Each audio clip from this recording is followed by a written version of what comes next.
esse exemplo que você trouxe de, olha, eu vou fazer uma pausa aqui na nossa conversa, eu vou posicionar a pessoa que está me procurando, de que eu vou falar com ela daqui 20 minutos e vou voltar a focar em você.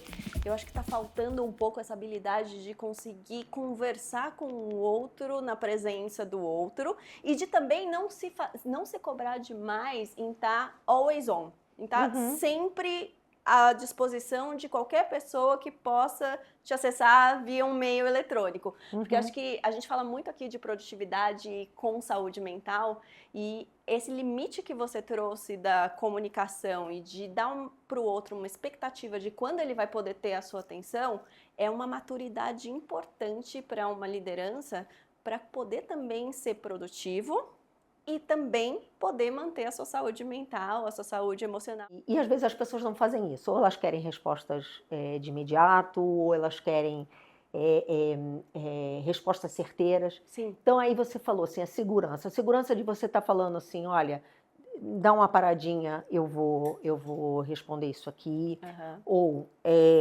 eu não sei essa tua dúvida. As pessoas, elas têm medo às vezes de ser sinceras. Sim. Nas percepções. Eu não sei essa informação, mas eu vou atrás e vou buscar para você. Como tem sido para você ser uma mulher executiva em ascensão num setor que é majoritariamente masculino? Tem sido desafiador e a palavra que eu sempre uso é resiliência, porque não é fácil, né? Assim, acho que eu entrei nessa agenda de diversidade recentemente. Um dos temas que a gente fala muito lá é de termos aliados, porque por muitas vezes, infelizmente, vamos dizer assim, a gente precisa que o homem seja a nossa voz, né? Então, assim, porque exatamente o que aconteceu comigo naquela situação, imagino que já tenha acontecido contigo, o homem que entendeu o que estava acontecendo e falou o que eu estava falando, né? E isso acontece até hoje, a gente precisa desses aliados, mas por muitas vezes esses aliados não, os homens não percebem o que está acontecendo, Sim. né? Então, não é bias inconsciente, é um viés inconsciente. É estrutural, que, inclusive, outro dia eu estava lendo isso, né? O racismo não é praticado pelos brancos e o machismo não é praticado pelos homens. Por muitas vezes a gente faz isso, porque é estrutural, né? Sim. Então, é resiliência, mas é também muito estudo. A gente tem que estudar e a gente tem que estar muito atenta, né? Então, é cansativo. Eu uso muito essa frase. Eu falo, é cansativo, mas eu tenho que descansar e continuar, porque não dá para desistir. A gente não pode desistir. E não é só por mim. Talvez essa mudança não aconteça na nossa geração, mas vai acontecer para sua filha, vai acontecer para os meus filhos também, porque são homens, mas que a gente quer um ambiente melhor para eles.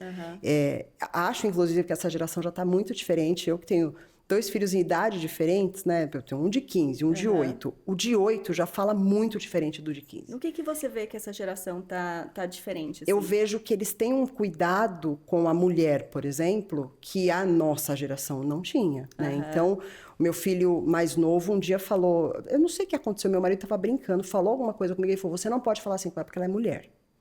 Então, ele, com 8 anos, corrigiu o pai. E o meu marido falou, não, mas filho, eu tô brincando. Eu sei, o papai, mas ela é mulher, né? Então, o mais velho tem isso, mas o mais novo, ele vai pro embate. Tá. Então, não, tal pessoa fez isso na escola com uma menina. Não pode fazer, porque ela é menina. Então, ele tem isso muito delimitado, muito mais claro. Então, acho que a gente sempre fala muito que mundo nós vamos deixar para os nossos filhos, mas que filho nós vamos deixar para esse mundo, né? Ótimo. Eu acho que a gente já está numa construção muito melhor. Isso é muito bom para nós, é motivo de orgulho, mas a gente ainda tem muito a fazer e é muito complicado. Dentro da instituição que eu trabalho mesmo, eu peço ajuda, né, de aliados, e aí são os diretores, tudo.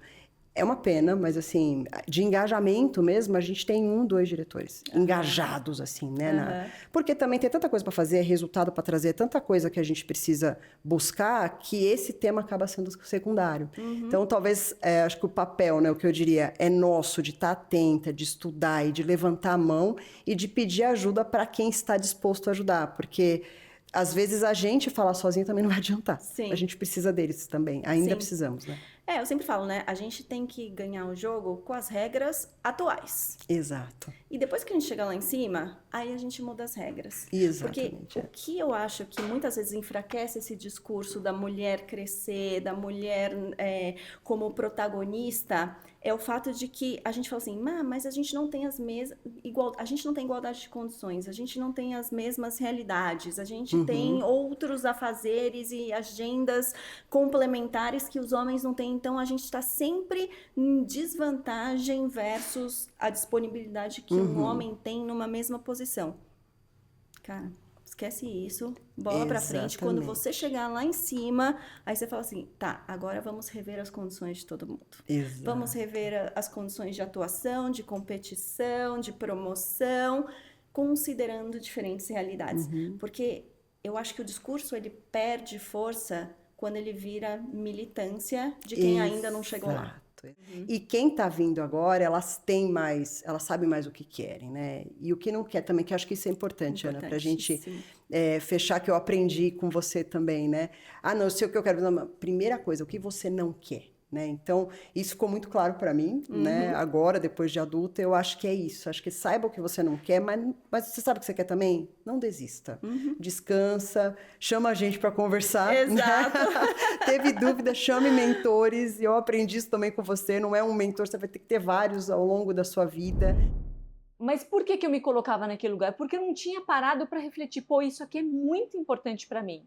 E quando eu não tenho clareza do que é inegociável para mim, eu não comunico isso para as pessoas. E talvez as pessoas estariam de bem em trocar a reunião meia hora antes, meia hora depois. Mas eu acho que é muito importante que a gente tenha clareza do que é inegociável. E a partir dessa clareza, a gente comunicar ao outro, não precisa ser desrespeitoso, não precisa ser rude, mas dizer, olha, isso aqui é muito importante para mim. Será que existe outra forma da gente resolver determinado reunião ou ação sem que isso seja uma questão em termos de resultado? Existem outras formas? Às vezes existe, às vezes não.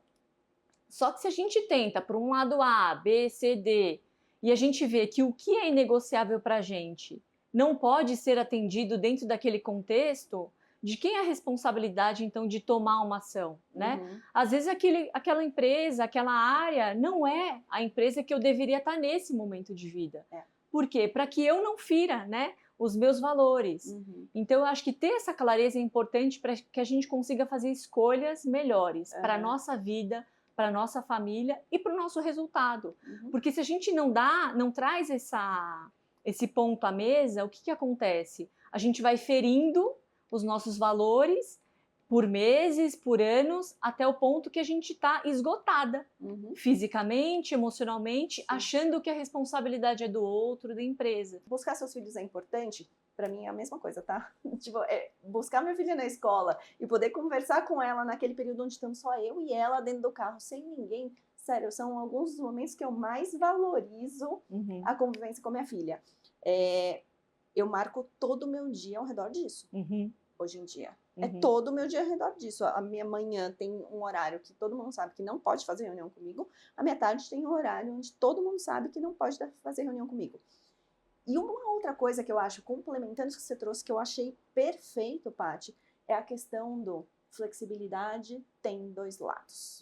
Então, assim, você quer que a empresa seja flexível com você com relação aos horários que você busca na escola ou com relação a qualquer outra necessidade pessoal que você tenha para que você se sinta bem ali e possa continuar performando em alto nível? Maravilhoso. O que você está disposto a ceder também? Ofereça algo em troca. Porque muitas vezes as pessoas acham que flexibilidade é de um lado só. A empresa não me atende. Mas o que você ofereceu em troca? Eu gosto muito de uma frase que eu falo muito para os meus filhos, mas para mim serve muito no ambiente corporativo, que é a seguinte: a liberdade, ela vem com responsabilidade. Então, se eu tenho uma responsabilidade, se eu tenho clareza das minhas entregas e eu sei que de alguma forma eu consigo flexibilizar, né, como que eu trago isso também de forma clara para as pessoas, né? Então, assim, eu quero ter uma liberdade de eventualmente ter essa flexibilidade, ok, qual é a responsabilidade que eu preciso cumprir e que eu também preciso comunicar, né? Então, liberdade vem com a responsabilidade. O desconhecido, ele é um medo que eu não consigo descrever, né? O conhecido é um medo que eu sei exatamente como navegar sobre ele. Tipo, eu estou confortável no meu desconforto. Por quê? O meu chefe é tóxico, mas eu sei lidar com ele. Eu sei o que esperar. Eu sei aonde isso vai dar. Então eu fico. Então, assim, o conforto não tem a ver com comodidade. O conforto tem a ver com conhecimento daquilo que você está vivendo. E quando você fala de mudança para as pessoas, isso acende uma luz amarela nos neurônios dessa caixa pré-histórica que nos comanda aqui dentro, porque assim, mudança e desconhecido são riscos que o seu cérebro identifica. E ele vai tentar fazer você evitá-los de qualquer maneira, com todos os tipos de desculpas e subterfúgios possíveis, porque você está se expondo, e exposição para o cérebro humano é um risco de vida.